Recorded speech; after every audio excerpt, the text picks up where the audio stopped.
거기서 한 다큐멘터리를 본 적이 있는데요. 나비가 되는 과정에 대해서 지금 영상입니다. 이 나비가 되는 과정을 잘 아실 것입니다. 애벌레가 됐다가 번데기가 됐다가 누에 가운데서 그 누에를 삐져나와야 나비가 거기서 나오게 된단 말이죠. 근데 이 한 연구원이 이 누에꽃에서 거기서 그 누에꽃이 막 벗어나서 나비가 막 나오려는 그 모습을 딱 보고 있는데, 이 나비가 너무나 안쓰러운 겁니다. 막 이게 보이는 거죠. 날개짓을 하면서 막 그 구멍을 뚫고 나오는 그 과정이 너무나 안쓰럽고 너무 애처롭게 보여지는 거예요.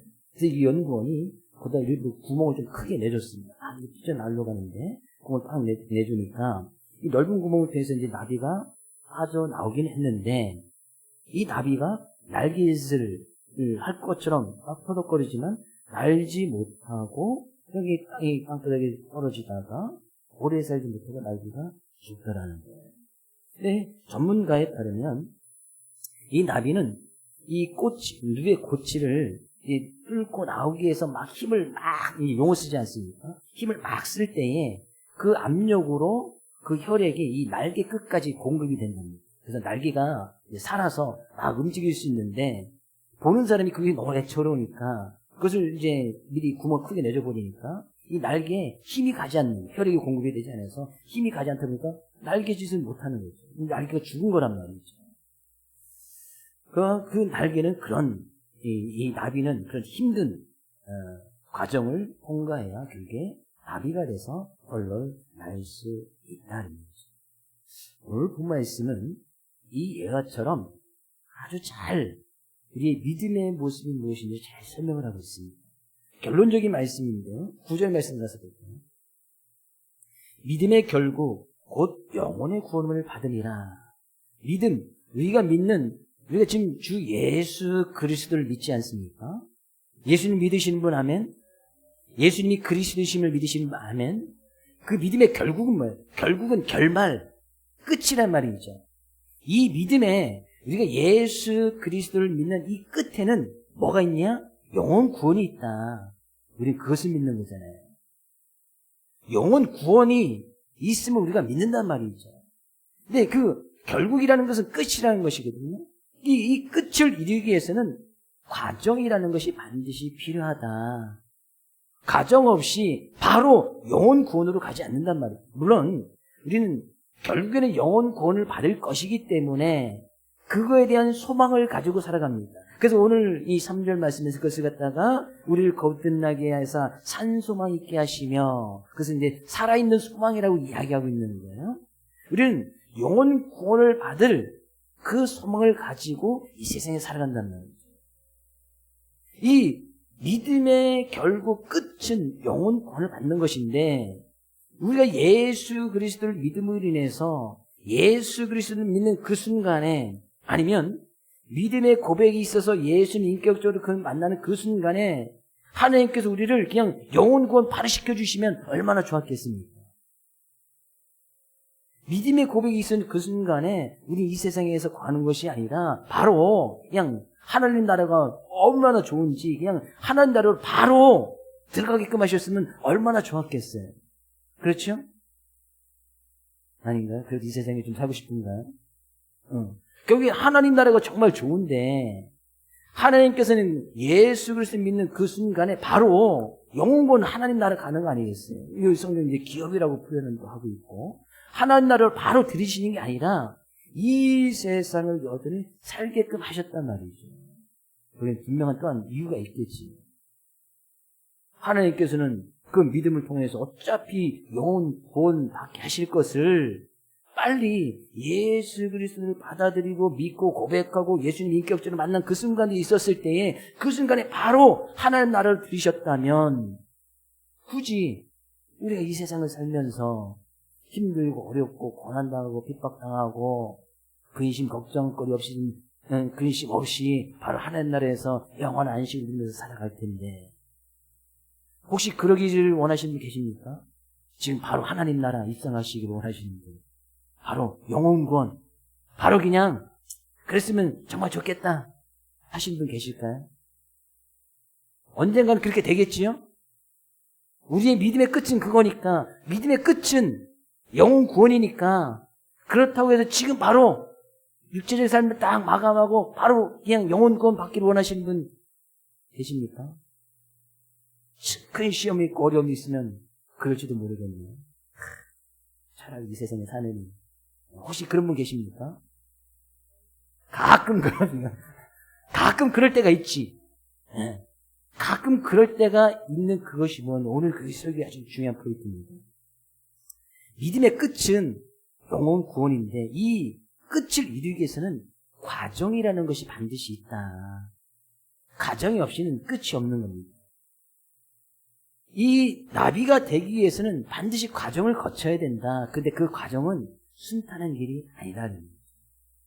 평탄한 길이 아니라는 거죠. 오늘 본 말씀은 그것을 이야기를 하고 있는데 그 과정에는 무엇이 반드시 필수적으로 필요한가? 6절 말씀 먼저 살펴볼까요? 6절 말씀.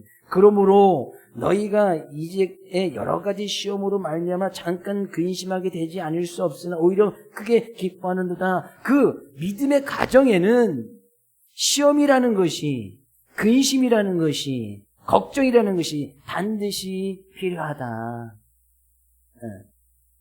믿음의 결국 끝은 영혼 구원함인데 그 믿음의 결국인 영혼 구원을 받기 위해서는 그 과정 가운데서는 반드시 시험이라는 것이, 근심이라는 것이, 걱정이라는 것이 반드시 필요하다는 얘기입니다.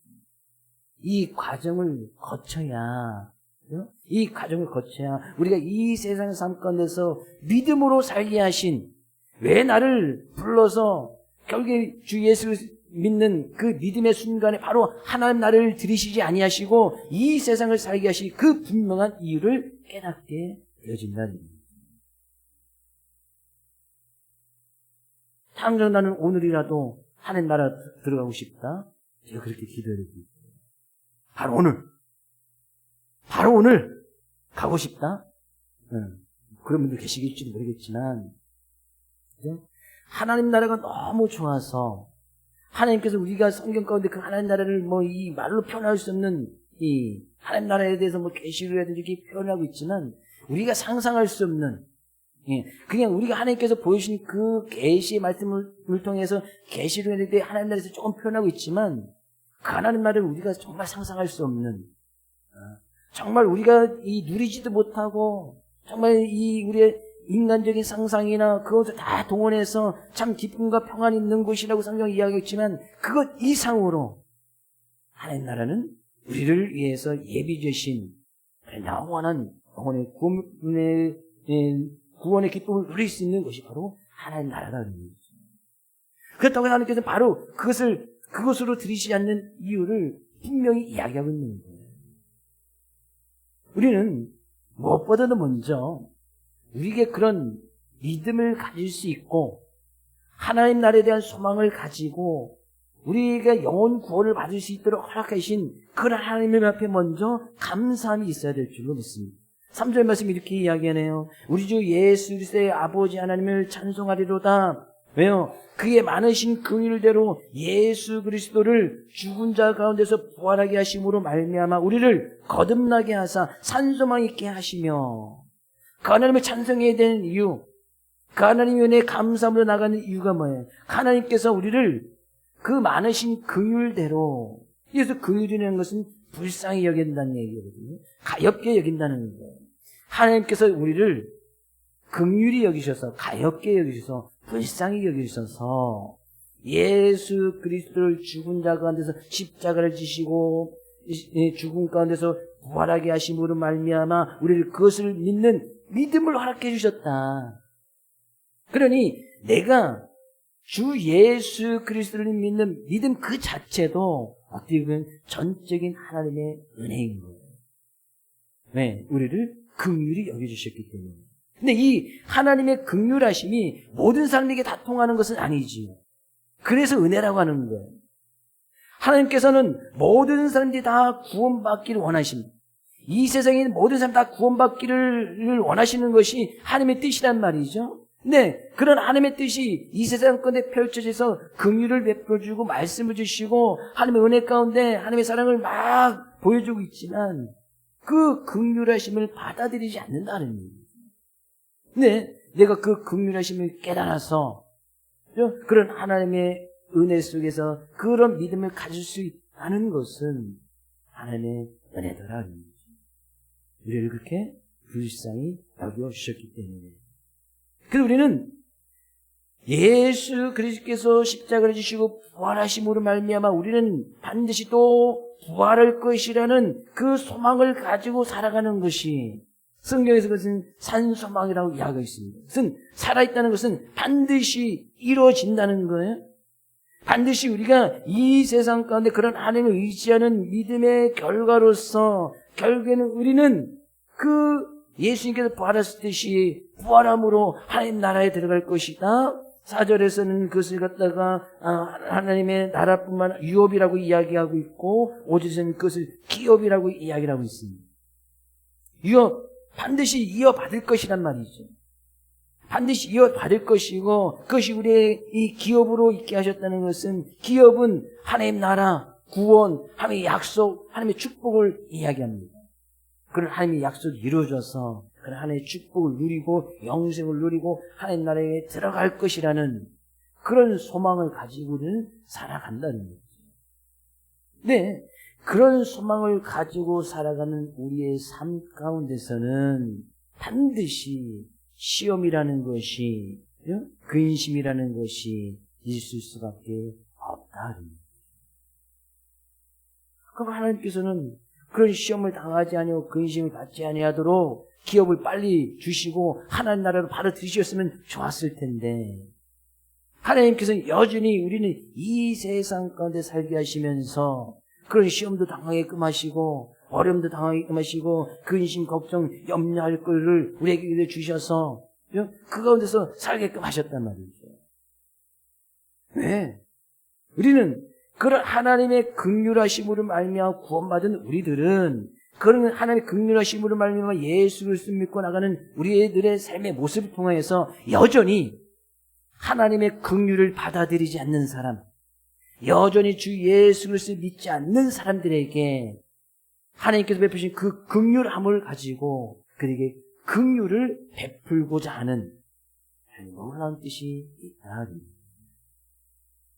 하나님께서 우리를 긍휼히 여겨주셨듯이 여전히 그 긍휼을 받아들이지 않는 사람들에게 우리가 이 세상을 살게끔 하시면서 여전히 시험을 당하고 어려움이 있고 고난이 있고 근심 걱정이 있는 그런 가운데서도 다른 사람들이 그런 긍휼을 베풀어 줌으로 인해서 하나님의 놀라운 구원의 은혜를 맛보게끔 그들 삶 가운데 보여주시고자 여전히 우리는 이 세상에 살게끔 하셨다는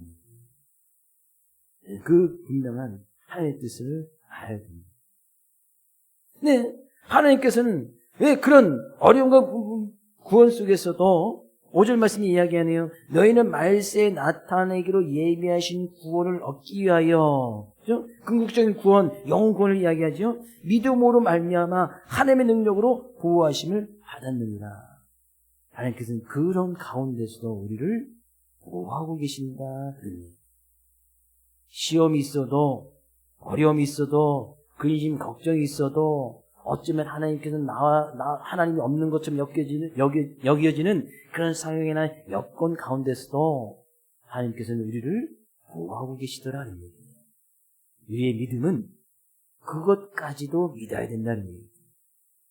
나의 삶 가운데 하나님이 전혀 응답이 없고 하나님께서 전혀 도와주시지 않는 그런 상황 가운데 놓여 있는데 할지라도 하나님께서는 그럼에도 불구하고 우리를 보호하고 계신다 라는 그 믿음까지도 있어야 된다는 겁니다.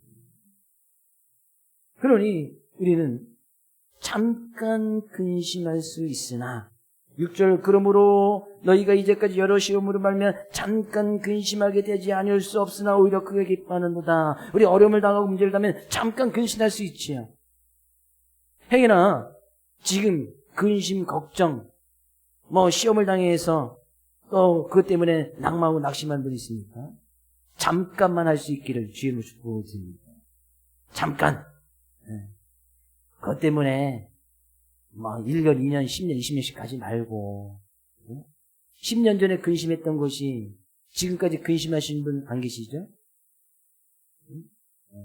그것 때문에 우리는 잠깐 근심할 수 있어요. 왜? 우리는 육체의 모습을 가지고 살아가기 때문에 사람은 그런 감정이 있기 때문에 그런 근심이라는 그런 감정까지 못 느낀다면 그 사람은 사람이 아니지.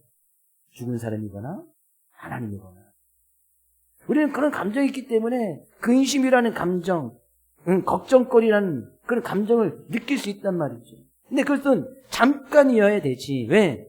우리는 그것이 잠깐으로 끝나야 되는 이유가 그 근심이 변해서 기뻐할 수밖에 없는 이유는 그 근심거리에도 시험거리에도 하나님께서 우리를 보호하여주고 계시기 때문에 이것까지도 믿어야 된다는 거예요. 이것을 잘 깨달았던 다윗 왕은 시편 23편에 이렇게 고백하죠. 내가 사망의 음침한 골짜기를 다닐지라도 내가 사망의 음침한 정말 사망에는 죽음 아니에요. 죽음이 막 놓여지는 그런 골짜기를 내가 걸어가고 있어. 여기 가면 죽는 거예요. 죽을 것 같은 그런 상황이란 말이죠. 자기가 처해 있는 그런 상황이 그냥 사망의 골짜기를 가고 있는 그런 상황이고 여건인 거예요. 근데 그 가운데서 자기는 그 가운데서 하나님이 계심으로 인해서 자기는 그 길을 걸어가겠다는 거예요. 왜? 그 가운데 하나님께서 계시니까. 그 가운데서도 하나님께서 자기를 보호해 주시고 지켜줄 것을 다윗은 믿고 있었기 때문에 그렇게 고백할 수 있었단 말이에요. 그런 믿음이 다윗에게 있었다는 거예요. 한번 따라해 볼까요? 하나님은 나의 보호자이십니다. 하나님 나의 보호자. 보호자라는 것은 힘들고 어려울 때 필요한 것이 보호자 아니에요. 하나님께서 하나님의 능력으로 보호하심을 받았느니라. 하나님께서는 지금도 우리를 보호하여 주고 계시기 때문에 우리는 그런 하나님을 지금 예배할 수 있다 그런 얘기죠.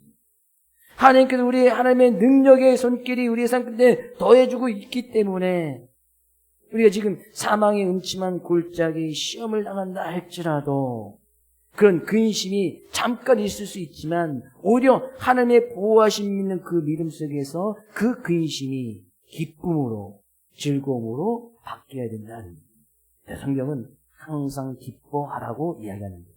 어떻게 항상 기뻐할 수 있지? 하나님께서 보호해주고 계시니까요. 사망의 음침한 골짜기를 걸어도 하나님께서 보호해주고 계시니까, 내가 시험을 당해도 하나님께서 보호해주시니까, 근심 걱정이 있어도 하나님께서는 보호해주시니까, 우리가 살아가는 이 세상의 모습 가운데서는 앞으로는 하나님을 더 믿지 못하는, 하나님을 없이도 살아갈 수 있다는 그런 환경의 여건들이 더 조성이 될 겁니다. 지금도 많은 사람들이 하나님을 믿지 않는 이유 너무나 간단합니다. 네. 하나님 없어도 편히 살 수 있고, 하나님 없어도 기쁨과 즐거움을 누릴 수 있고, 하나님 없이도 자기는 이 세상에서 성공한처럼 살아갈 수 있다고 생각하니까 많은 사람들이 하나님의 그 긍휼하심이 임하고 있음에도 불구하고 하나님을 믿지 않는 거예요. 세상 속에서 살아갈 때에 하나님 없이도 되는 것들이 얼마나 많습니다. 근데 첫 번째 순위가 하나님이 될 수 없는 것들이 너무나 많단 말이에요. 그러니까 하나님을 찾지 않는 거예요. 근데 하나님 믿고 나가는 우리들의 삶 가운데서는 세상 사람들이 하나님을 찾지 않는 그 이유, 그것들이 오히려 우리에게 시험이 되어지고 그것들로 해서 우리는 근심, 걱정이 되신단 말이죠. 근데 우리는 그것을 위해서 잠깐 근심하게 되지 않을 수 없지만 잠깐 근심할 수는 있단 말이죠. 근데 그 근심이 변하여서 기쁨이 될 수 있는 것은 그런 가운데서 하나님께서 우리를 보호하여 주시고 계시기 때문에 우리의 믿음은 그런 상황 가운데서도 변하거나 소멸되지 말아야 된다. 그런 의미. 하나님께서 그렇게 하시는 이유가 뭐예요? 7절 말씀 이야기하네요. 너희 믿음의 확실함은 불로 연단해도 없어질 금보다 더 귀하여 예수 그리스도께서 나타나실 때 칭찬과 영광과 존귀를 얻게 할 것이라. 칭찬과 영광과 존귀는 곧 하나님 나라를 들어가는 하나님으로부터 받을 어떤 구원의 참된 믿음의 결국 영혼 구원을 이야기합니다. 근데 그 영혼 구원을 받게 하기 위해서 우리가 믿는 그 믿음은 결국 영혼 구원을 받는 그런 확신, 그 믿음의 확신을 가지고 있지 않습니까? 영혼 구원에 대한 확신을 가지고 있어서 이 세상을 살아갈 때 시험이 오고 어려움이 오는 것은 금이 연단되어져서 불로 연단되어져서 순금이 되듯이 하나님께서는 우리를 그렇게 이 시험이나 근심이나 걱정에서 우리를 연단하여서 여전히 하나님의 긍휼을 받아들이지 않는 사람들에게 그들에게 긍휼을 베풀로 말미암아 그들로도 영혼 구원을 받을 수 있게끔 하기 위해서 여전히 이 세상에 살게 하셨다는 거예요. 그럼 그 과정이라는 것이 반드시 필요하다는 거예요. 금이 어떻게 금이 되는지 잘 알지 않습니까? 금은 막 흙이나 돌 같은 원석 가운데서 이제 금이나 금가루 같은 것이 막 섞여져 있습니다. 근데 그 원석을 가지고 용광로 속에 칵 집어넣으면 그것에 이제 금이 이제 녹아서 내리는 것이죠. 그 금 녹아져 내리는 걸 갖다가 다시 한번 정제 과정을 거칠 때에 순금이 되어진단 말이죠. 불순물이 싹 재고 나가야 순금이 되는 거예요. 그 원석을 우리에게 딱 갖다 주면 우리는 아무 쓸데기도 없습니다. 쓸 수가 없어요. 어떻게 거기서 다 일일이 다 이 금가루를 어떻게 다 거기서 분리해낼 거예요. 분리하는 방법은 뜨거운 용광로 속에 집어넣는 수밖에 없단 말이죠. 그래야 금이, 순금, 우리가 아는 그 금이 되어지는 거예요. 하나님께서는 우리를 그렇게 믿음이라는 것을 그렇게 단련시키고 훈련시켜서 정말 하나님이 믿지 못하도록 하는 이 세상의 많은 유혹과 미혹 속에서도 그 믿음을 지켜나감으로 인해서 믿음의 결국인 영혼 구원을 받게 하고 우리의 그런 믿음의 모습을 통하여서 다른 사람들에게도 영혼 구원 받게끔 만드는 그런 하나님의 자녀, 하나님의 백성이 되게끔 하기 위해서 하나님께서 바로 우리가 주 예수 그리스도를 믿을 때 바로 하나님 나라를 들이시는 것이 아니라 이 세상 가운데서 살게 하셨다는 거예요. 그러니 그것 또한 하나님의 은혜 아니겠습니까? 어쩌면 하나님께서는 우리에게 맡겨진 그 일이 다 끝나면 하나님께서 부르시겠죠. 그럼 여전히 그걸 역으로 생각해 보면 여전히 하나님께서 우리를 이 세상 가운데 살게 하신 이유는 분명히 나를 통해서 뭔가 이루시고자 하는 하나님의 놀라운 분명한 뜻이 있단 말이죠. 단순히 이 세상에서 먹고 마시고 편하게 살게끔 하기 위해서 하나님께서 이 세상에 내려보는 것이 아니란 말이죠. 그럴 것 같으면 빨리 하나님 나라를 들으시는 것이 훨씬 더 낫지. 굳이 이 세상에서 먹고 마시고 편하게 살게끔 하기 위해서 이 세상에 우리의 육체적인 생명을 지켜주시고 보호해주신 것이 아니란 말이죠. 단순히 우리는 이 세상에 먹고 마시고 그냥 기쁘고 즐거워하는 것에서 물론 그것 또한 하나님의 은혜가 있어야 가능한 것이지만 단순히 그렇게 살게끔 하시기 위해서 우리를 이 세상에 내버려둔 것이 아니라 우리의 믿음은 그것까지도 뛰어넘는 근심거리 잘 생각하면 먹고 마시고 입는 것 이것 때문에 근심 걱정 아닌 거 아니겠어요? 이것만 잘하게 되면 우리의 삶 가운데 99%의 근심거리는 없어지는 거 아니겠어요? 먹고 마시고 입는 것만 이거 잘 해결해주면 근심할 거 별로 없잖아요. 그렇죠? 아닌가요? 먹고 마시고 입는 것 이것이 평생 동안 내가 먹고 마시고 입는 것들을 다 보장해 준다면 언두가 확실하게 보장해 준다면 근심할 거 없잖아요. 그렇지 않나요? 저도 그럴 것 같은데. 그래서 하나님께서 통장에 한 1,000억 정도 딱 꽂아주시면 근심거리 없을 것 같은데. 그래도 1,000억 있어도 그거 지키려고 또 근심하겠지. 어떻게 하면 이거 불려서 2,000억 만들까? 이거 고심하겠지. 사람의 근심 걱정은 단순히 먹고 마시고 입는 거 해결된다고 해서 근심 걱정이 없는 것이 아니란 말이에요. 하나님께서 왜 우리를 먹고 마시고 입을 수밖에 없는 육체적인 생명을 여전히 우리에게 허락해 주시면서 이 세상을 살게 하신 그 분명한 이유를 우리는 깨달아야 된다는 거예요. 믿음의 결국은 영혼 구원을 받는 것인데 이것은 변함없는 우리의 확실한 거 아니겠어요? 이것은 변함이 없잖아요. 내가 영혼 구원 받는다는 그 믿음은 변함이 없단 말이죠. 그러면 그 변함없는 믿음의 모습을 가지고 우리가 이 세상을 살아갈 때는 그 확실한 건데 분명히 거하여서 왜 나로 하여금 시험을 받게 하고 근심하게 하고 걱정거리게끔 하고 왜 나에게 어려움을 당하게 하시는가? 우리의 믿음이 더 단련이 되어져서 그것을 통하여서 이루시고자 하는 하나님의 분명한 뜻이 있음을 분명히 깨달아야 된다는 거예요. 베드로전서는 누가 쓴 거예요? 베드로가 쓴 거죠? 베드로는 누굽니까? 예수님의 제자 아니겠어요? 예수님의 제자였던 이 베드로의 삶의 모습이 처음부터 그런 믿음으로 단련되어서 믿음이 성장하여서 제자다운 모습으로 살았던 사람이 베드로입니까? 아니지 않잖아요. 이 베드로도 예수 믿고 따라가면서 뭔가 있는 것 같은데 예수님 따라가면 먹을 거 해결되어질 것 같고 예수님 따라가면 뭔가 성공할 것 같고 예수님 믿고 뭔가 한 자리 할 것 같고 그런 모습으로 따랐던 사람이 베드로 아니겠어요? 그 모든 것이 이루어지지 않자 예수님 3번까지도 부인하지 않습니다. 근데 그 베드로가 진정한 예수 그리스도를 만날 때 건데 죽은 자 가운데서 부활하신 그 예수님을 다시 한번 만나고 그 주님을 다시 한번 인격적으로 그가 맞아들였을 때 그는 예수님처럼 십자가에 거꾸로 못 박아 죽임을 당하는 순교까지 하는 그 일을 감당했던 사람이 바로 베드로였다는 거죠. 그런 과정이 필요하다. 단순히 예수님 믿고 따르면서 먹고 마시고 입는 거 해결되기 위해서 예수님을 따른다는 것은 여전히 얘가 예수님을 믿고 있긴 하되 여전히 뭔가 부족한 믿음. 그 성경은 우리의 믿음이 작다, 믿음이 연약하다 라고 표현하는 부분들이 바로 그런 부분입니다. 내 믿음이 도대체 어디 있느냐? 우리의 믿음이 어디에 있습니까? 우리가 믿음의 확실함을 가지고 살아가는 그 믿음은 도대체 어디가 있느냐? 단순히 우리가 그 믿음을 가지고 먹을 것 해결하기 위해서 믿는 것은 아니지 않습니다.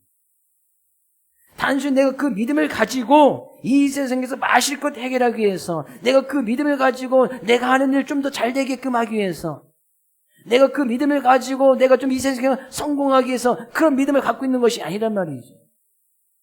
그런 믿음을 갖고 나간다 할지라도 하나님께서 그렇게 해주실 수도 있고 안 해주실 수도 있고 안 해줄 확률이 훨씬 더 높지요. 왜? 내가 원하는 내 뜻대로 잘 되면 결국에 하나님 믿지 않습니다. 내가 바라고 원하는 대로 모든 생각이 다 이루어져. 그런 사람 반드시 하나님 믿지 않아요. 왜? 내가 하는 대로 다 되는데 내 뜻대로 다 되는데 굳이 하나님이 필요 없는 거예요.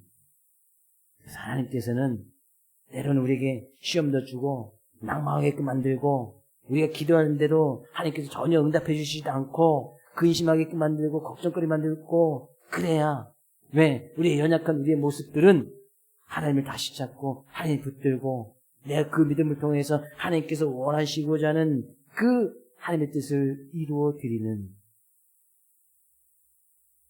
여전히 오늘도 우리를 살게 하신 하나님의 분명한 이유를 분명히 깨달아야 됩니다. 우리의 믿음만큼 우리의 믿음의 확실한 만큼은 변하지 말아야 됩니다. 결국 영혼 구원 받을 것이라는 이 믿음의 이 믿음만큼은 변하지 말아야 돼요. 근데 이 변하지 않는 믿음 속에서 그 믿음을 지켜나가고 살아가는 우리의 삶의 모습 가운데서 이 현재적인 삶의 모습 가운데서 왜 믿음을 주셔서 그 믿음의 확실함 가운데 거하면서 살게 하신 그 분명한 이유를 분명히 깨달아야 된다. 이런 믿음의 가정 속에서 행해나 어려움이 있고 문제가 있어도 시험을 당하고 근심 걱정거리가 있어도 하나님께서 그것을 통해서 나의 믿음을 더욱더 단련하고 강하게 만드셔서 그것을 통하여서 이루시고자 하는 하나님의 분명한 뜻을 깨달아서 이번 한 주간도 그럼 우리는 시험이 오면 하나님께 감사하고 기뻐해야지. 근심거리가 오면 우리는 더욱더 하나님께 감사하고 하나님께 기뻐해야 된다 그랬네요. 그런 믿음의 모습으로 한 주간도 승리하며 하나님께 모든 영광 올려드릴 수 있는 이 모든 성님 될 수 있기를 주의 이름으로 축복을 드립니다.